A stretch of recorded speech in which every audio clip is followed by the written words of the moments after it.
El Lleida rebia un dels equips revelació de la temporada. L'Ontinyent, però, no va estar a l'alçada que s'esperava i els locals, en canvi, van rendir a un gran nivell.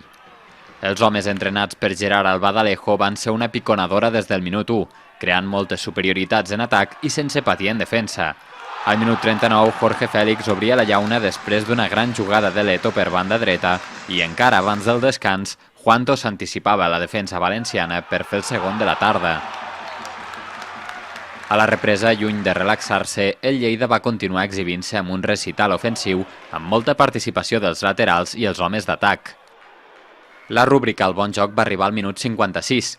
En una falta, Musa veu porter i defensa despistats i assisteix Javi López, que supera amb un gran xut a Álvaro Campos per fer el 3-0.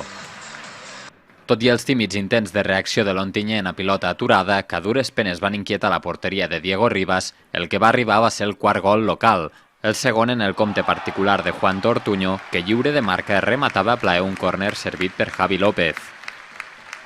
El mateix Juanto va gaudir de bones oportunitats per fer el cinquè, però el marcador ja no es va moure.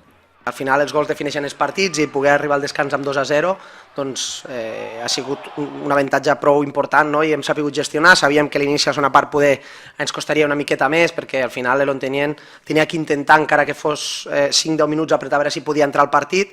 Jo crec que en aquell moment sí que no hem acabat de gestionar bé per a buscar l'excel·lència dins del partit, però després jo crec que el Lleida no sé, crec que ha sigut bastant superior a tot el partit a l'Ontinyent, ha fet un bon partit, jo crec que la gent ha gaudit, tot i que potser no ho han expressat com crec que l'equip ho mereixia i bueno, doncs al final 4-0 i feliç. Aquest triomf deixa el Lleida cinquè, a només 3 punts del play-off.